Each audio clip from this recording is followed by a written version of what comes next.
Con todo y lluvia, don Eric Hernández Machado está aquí y de noche le agradecemos muchísimo al Coordinador General de Participación Ciudadana, que ha sido muy solicitado en estos días.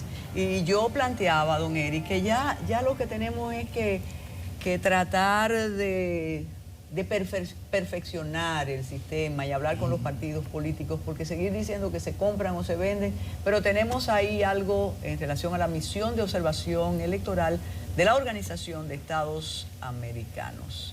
Vamos a ver las recomendaciones y todo lo que habló. Encomió el trabajo de la Junta Central Electoral y yo creo que todos reconocemos el trabajo, que es un trabajo que ya es tradicional, viene de lejos, esa formación que tienen. Señores, son 158 juntas. Sí. Porque uno cree que es el pleno. El pleno es importantísimo, pero son 158 juntas. El pleno es lo más pequeño de la Junta Central Electoral. En momentos de elecciones, sí. Claro, tiene la dirección, la administración. Y fuera de elecciones también. Solamente con esa plataforma de ese registro civil. Claro. Eso es monstruoso y ocupa el país entero. Y además de lo que uno dice, en el pleno es el presidente que marca la pauta. Usted lo sabe muy bien. Bienvenido, don Eric. Muchísimas gracias por la invitación. Para mí un placer estar en nombre de de Participación Ciudadana, a sus órdenes cualquier inquietud y posición institucional. ¿Cómo ha sido esta llegada de usted a la Coordinación General de Participación Ciudadana en un momento electoral? El peor momento le tocó, don Eric.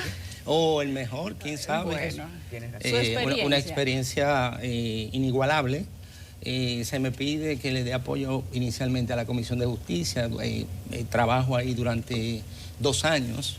El apoyo a la Comisión de Justicia es darle seguimiento a los procesos judiciales y servir de apoyo al Consejo Nacional para los pronunciamientos de la institución. Pero de buenas a primeras llego a asamblea ordinaria y salgo al Consejo. Y en el Consejo me eligen a unanimidad coordinador. ¿Un votito disidente? Les agradezco a mis compañeros, pero me pareció como que estaba arreglado para... Bueno, eso es por un previo acuerdo. Sí, pero igual con el gusto de servir a Participación Ciudadana. Y aunque estamos reivindicando que no se puede usar el ADN ni para bien ni para mal, que eso fastidió a muchos candidatos, pero usted se crió escuchando hablar de procesos electorales en su casa. Y por vía de excepción fui testigo de muchas cosas. Exacto, entonces ahí viene una perspectiva interesante. Sí, así es. Siempre recordando a su padre. Gracias. ¿Cómo evalúa usted desde Participación Ciudadana que funcionaron como observadores electorales? Además, tenían una plataforma de defensa del voto o de denuncia. Atento con tu voto. Atento con tu voto. De denuncias, digamos que irregularidades o cosas que la gente entendiera que no debían de suceder. Participación Ciudadana dio una rueda de prensa, dio un informe, pero no es lo mismo escuchar algo colectivo que verlo desde la mirada de la persona que hace la coordinación general. ¿Cuál es el balance que le pasa a usted a este proceso? Bueno, el accionar de Participación Ciudadana no se circunscribió al 19 de mayo. Estuvimos muy activos con el tema político, buscando principalmente el tema de equidad, de igualdad, en los partidos políticos, en la buena información hacia el votante y principalmente que se respetara la normativa electoral y constitucional. Fuimos los únicos que criticamos la semanal, fuimos los únicos que hablamos de mal uso de fondos públicos y así otros temas que se fueron desarrollando sobre la campaña.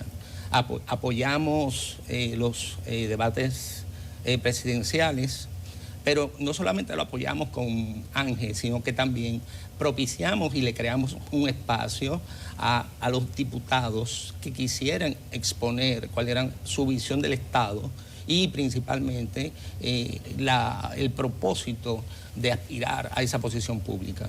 Eric, le tocó una temporada en Participación Ciudadana, y no es un secreto y no vamos a omitir ese comentario en su presencia, cuando se dijo que esta vez Participación ha estado muy afín con las directivas gubernamentales, incluso desde las elecciones pasadas y todo lo traumático del proceso, se decía que ustedes fueron parte también del proceso.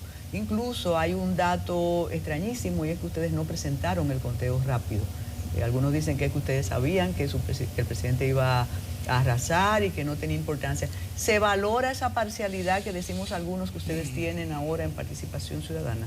No, el conteo rápido fue una decisión interna y más un tema presupuestal. Y principalmente porque sabíamos que la Junta Central Electoral iba a dar un resultado rápido. No valía la pena materialmente hacer un conteo rápido e invertir recursos humanos a esos fines. Pienso que Participación Ciudadana ha salido fortalecida de este proceso electoral, porque muchas cosas a las que hicimos observaciones, incluso están recogidas textualmente en el informe de la OEA. Está recogido en el informe de la OEA tanto el mal uso de los dineros del Estado en el primer trimestre de este año, que en el 2023 fueron 3.000 millones de pesos, y en este año 2024 fueron 8.000 millones de pesos que gastó el Estado. Y está en el informe. También está en el informe el mal uso de los bienes del Estado, de trasfondo. O sea, un documental que se presentó el 8 de mayo, o el documental propio de la frontera, donde todo lo que está ahí son real y efectivamente bienes del Estado, y la ley electoral prohíbe de manera expresa hacer todo eso.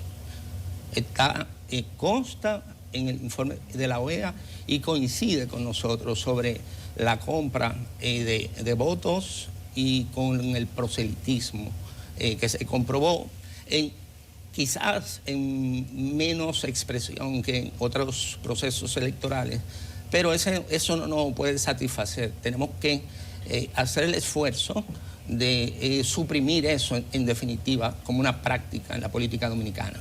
¿De qué manera se puede conseguir que se supriman estos métodos o estas prácticas si son los mismos que se están denunciando desde hace mucho tiempo y no hay consecuencias?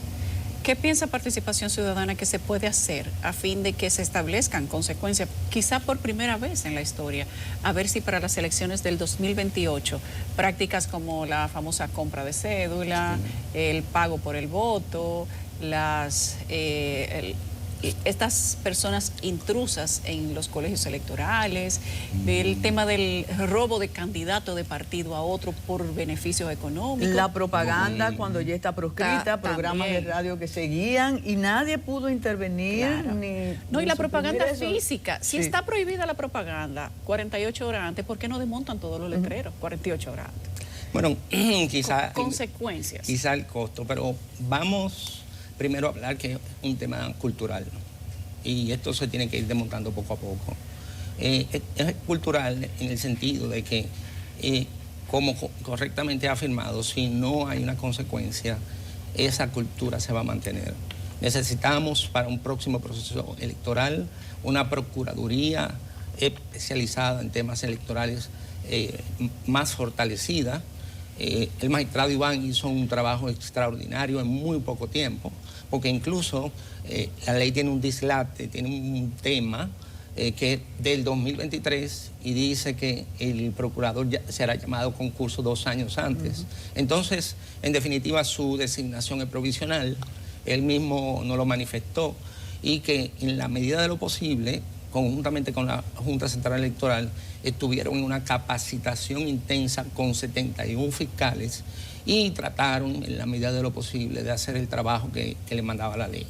Pero de ahí a lograr una erradicación total, obviamente que eso era materialmente imposible. Coordinador, mientras CDN hacía la transmisión, hasta el último voto aquí, se habló, y estaba presente el magistrado Olivares, se habló de algo que creíamos que había desaparecido, o que para sustentarlo hay que explicarlo muy bien, que es el famoso dislocamiento que ocurría en los años 80. Sí. Incluso yo relaté algo de una persona muy cercana que votó en las elecciones municipales aquí, pero cuando fue a votar en las presidenciales, efectivamente está empadronado en Madrid y no pudo hacerlo. ¿Ustedes detectaron esos casos aquí? Lo vimos en pocos casos, no vimos grandes cantidades.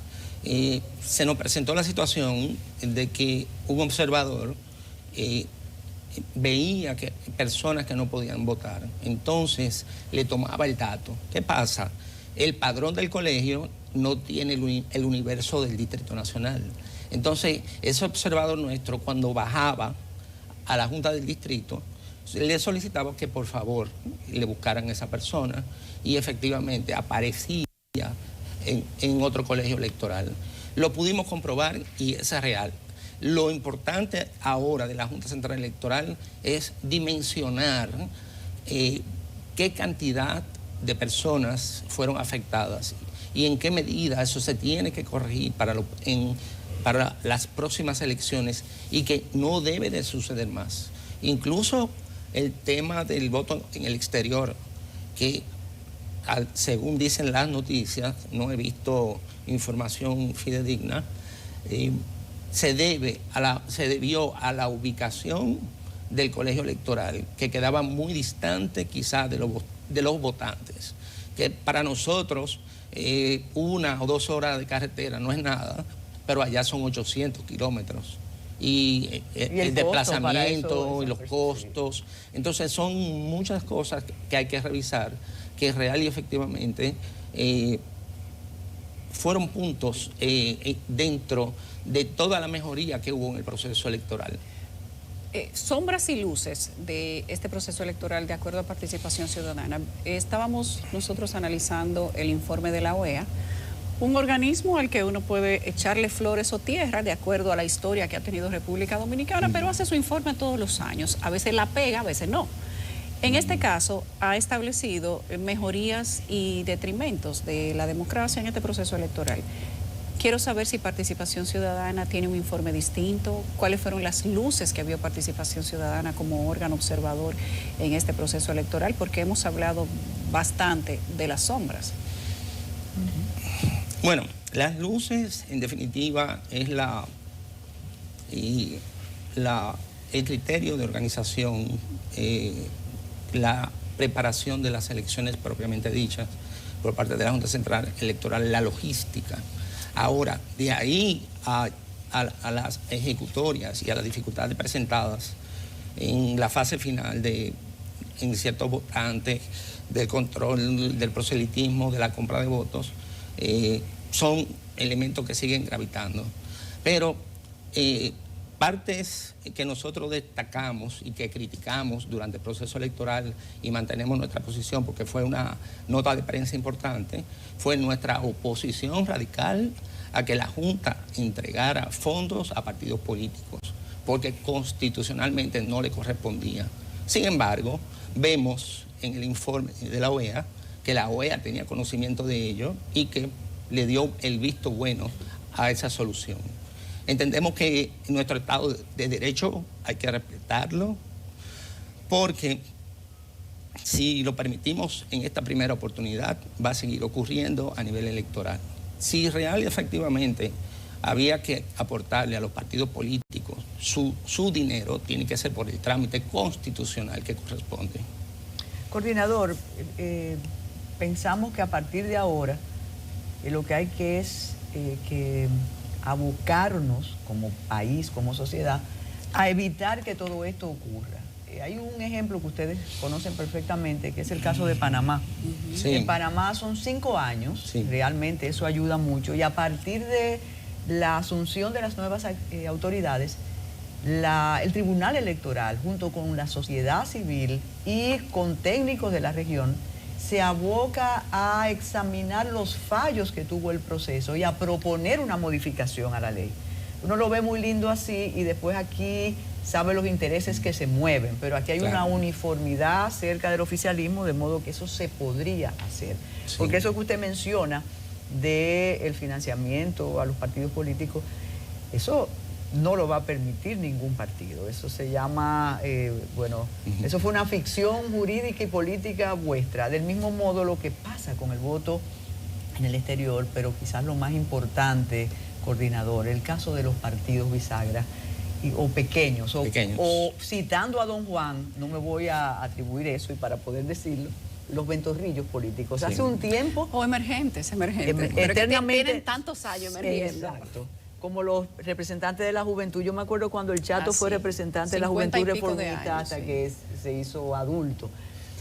Realmente, desde la sociedad civil se habló mucho sobre eso, pero después todos fueron aceptando la vida, más las decisiones del Tribunal Constitucional. Ustedes tienen eso como tema para discutir en las distintas comisiones, esos partidos que simplemente para sobrevivir se suman y aportan 10.000 votos, 1.000 votos. Hubo uno al que llevaron con el senador del distrito que duró 20 años para obtener algo interesante, y en mi pueblo, en Puerto Plata, ganó 200 votos, tú sabes. Entonces, ¿qué se va a hacer con eso, Eric? Eso es preocupante. Si bien se tiene el derecho de acceder a la formación de un partido político que en esencia es la estructura diseñada por la Constitución para participar en política, pero nos tenemos que ver en el espejo de Argentina. Ejemplo, en Argentina, en agosto del año pasado, habían 17 candidatos a la presidencia, lo que obligó a una modificación legislativa para hacer unas primarias obligatorias simultáneas. Las PASO. Y hacer una votación masiva y suprimir candidatos. Y solamente aquel que superara el 3% se queda para las elecciones. Pero eso ha tenido un efecto negativo en Argentina, porque los grandes partidos utilizan las PASO para ver cómo está su nivel de fuerza y entran en una segunda etapa de negociación.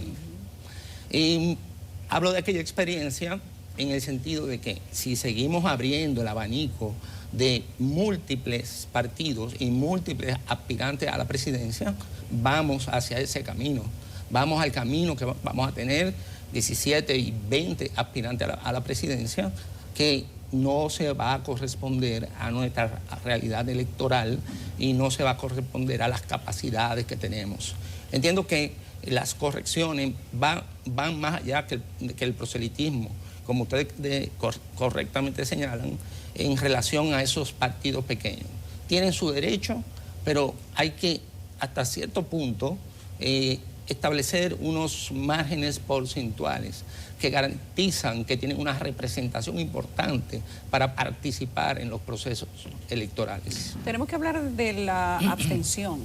¿Qué piensa Participación Ciudadana de los porcentajes de votación que tuvo República Dominicana, de la abstención provincia por provincia y, muy importante, de los que estaban presos y no votaron, que no tenían más nada que hacer con la urna al lado y decidieron no votar?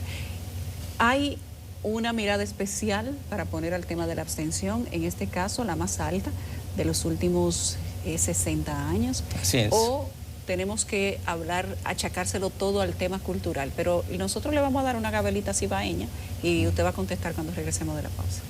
Gracias. Respiramos ahora. Gracias. Respire. Usted me vio mis apuntes, ¿eh? No. Usted es mala. No. Mira la abstención. No lo vi. Sobre todo, Sobre todo, ¿estamos en pausa? Sí. Pero estamos ahí. No, pero no estás rojo. Espérate. Hoy en 55 minutos analizamos la campaña electoral desde el punto de vista de la observación. Hemos hablado del informe de la OEA y tenemos con nosotros al señor Eric Hernández Machado, coordinador general de Participación Ciudadana. Que yo pienso que a partir ya de esta semana ustedes tendrán que abocarse a pensar en la política que viene. Porque ya lo electoral se va a quedar. Pero Yulisa planteaba algo acerca de la abstención. Y nosotros decimos que se piensa, cuando se habla de la abstención, que puede ser para dañar la fiesta del presidente y del partido, y no es eso. O de la oposición también. También. Porque si o se para arreglarle desmotiva a que la gente vote, ¿quién gana? Entonces, hay una realidad. Y hubo una abstención, incluso que en tiempo de pandemia y de la crisis electoral que hubo, compiten. Entonces, ¿ustedes han analizado ya el asunto? No, todavía no ha sido punto de discusión en lo que se llama Consejo Nacional y Comité de Análisis Político principalmente, pero debemos de recordar que la abstención puede tener variantes, abstención pasiva, activa y abstención técnica. La pasiva es la persona que no está conforme con el sistema político y simplemente no va a votar. La activa es que no está con el sistema político y de manera expresa, a modo de protesta, no va a votar o echa botón blanco o echa botón nulo, etcétera, etcétera. Y la técnica la hemos sufrido en el tema de las dificultades de padrones y esas cosas, desplazamientos. Veo que después del esfuerzo del voto en casa, apenas a nivel nacional votaron 68 personas, el último dato que vi. Entonces, hay que ver si todas las soluciones para que el ciudadano vaya a votar han sido efectivas, mejorarlas o cambiarlas. Todo eso es tema de discusión de la Junta, pero la abstención, en definitiva, debe de ser algo preocupante para este gobierno que va a continuar y debe tener la misión con la concientización desde los partidos políticos de la importancia del voto. Es impresionante como ninguna otra campaña, ejemplo, Participación Ciudadana motivó el voto joven bastante. La Junta Central Electoral lo hizo en último momento y así es que se debe de trabajar la política, pero no 4 meses antes. Esto es un trabajo de años para que principalmente la juventud participe. Coordinador, hay algunos especialistas en estrategia política que dicen que una de las causas a evaluar para la abstención fue el extraordinario triunfalismo del partido en el poder, que incluso llegó a decir en ocasiones que tenían un 90%. Entonces, hay otro pensamiento en la mecedora que dice, bueno, si estas personas tienen tanto, ¿para qué yo voy a ir aunque esté con el gobierno? Sí. Eso pudo ser, pero en el exterior, pero usted ya dijo las causas posibles, fue un 80% de la abstención. 80%. En la fase final, analizaba yo con mis compañeros, pero veremos si se pone en el informe final, 3 comportamientos no deseables en relación a la abstención. El triunfalismo, dirigentes del partido oficial diciendo que abiertamente que ganaron. La oposición, hablando de impugnar el proceso. Usted, si no está conforme con el proceso, tiene que esperar que concluya a las 5 de la tarde, que se emitan los resultados y ahí hablar de impugnación. Y una tercera es la publicidad que descontrolada en las redes sociales, que hasta cierto punto, no sé si lo comprobaron, en todo el 19 de mayo en las redes sociales no se pararon la publicidad. Entonces, el ciudadano que ve el incumplimiento de las leyes, no creo que se motive a ir a votar. Bueno, coordinador, muchísimas gracias. Cuidado con la calle y con las lluvias. Y les espera ahora el trabajo para terminar el informe y para repensar la política estos 4 años. Y sentarse en ese comité de política. Claro, así mismo. Gracias, gracias. ¿Qué video tenemos al final? A Eric Hernández, coordinador de Participación Ciudadana.